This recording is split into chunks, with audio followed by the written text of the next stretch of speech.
नमस्कार मित्रांनो, जर तुम्ही यूट्यूबवर व्हिडिओ बनवत असाल किंवा नवीन चॅनल सुरू करण्याचा विचार करत असाल तर हा व्हिडिओ शेवटपर्यंत नक्की पहा.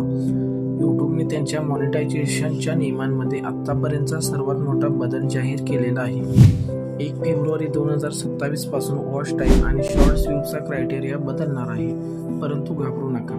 जुन्या क्रिएटर्सना काय नियम आहेत आणि नवीन क्रिएटर्सना काय नियम आहेत, चला अगदी सोप्या भाषेत समजून घेऊया. नवीन मॉनिटायझेशन क्रायटेरिया. सर्वात पहिला आणि मोठा बदल म्हणजे ॲड्स आणि प्रीमियम रिव्ह्यूसाठीचा क्रायटेरिया. 1 फेब्रुवारी 2027 पासून जर नवीन क्रिएटर्सना त्यांचे चॅनल मॉनिटायझेशन करायचे असेल तर 1000 सबस्क्रायबर्स तर लागतीलच, पण वॉच टाईम 4000 तासांऐवजी आता 8000 तास पूर्ण करावे लागतील, ते पण 365 दिवसांमध्ये. आणि त्याचबरोबर शॉर्ट्स व्ह्यूजमध्ये 10 मिलियन ऐवजी आता 20 मिलियन व्ह्यूज लागतील, ते पण 90 दिवसांमध्ये. जे क्रिएटर्स आधीपासूनच यूट्यूब पार्टनर प्रोग्राममध्ये आहेत त्यांच्यावर या नियमांचा काहीही परिणाम होणार नाही. त्यांचे मॉनिटायझेशन कायम चालू राहील. नवीन टर्म्स अँड कंडिशन्स स्वीकारणे.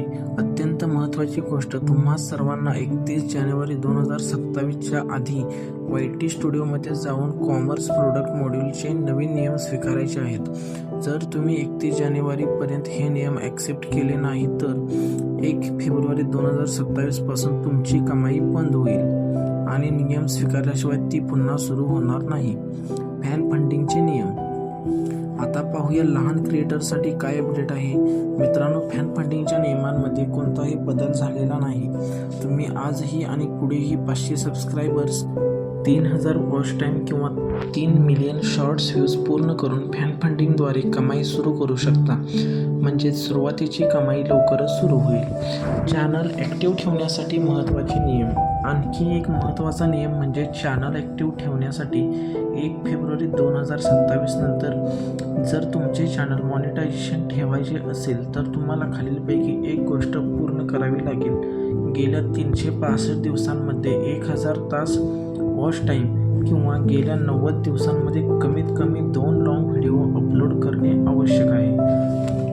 जर तुमचे चॅनल यापेक्षा खाली गेले तर यूट्यूब आणखी 90 दिवसांची तुम्हाला मुदत देईल. 90 दिवसांमध्ये तुम्ही 1000 तास किंवा 1 मिलियन शॉर्ट्स व्ह्यू पूर्ण करून तुमचे ॲक्टिव्ह स्टेटस परत मिळवू शकता. तर मित्रांनो, थोडक्यात सांगायचे झाले तर यूट्यूबवर आता 8000 तास होणार असल्यामुळे स्पर्धा वाढणार आहे.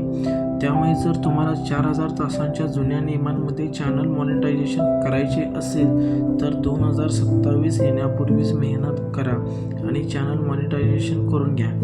तुम्हाला यूट्यूबचा हा 8000 तासांचा नवीन निर्णय कसा वाटला, तो योग्य वाटला की अयोग्य वाटला, खाली कमेंट करून नक्की सांगा.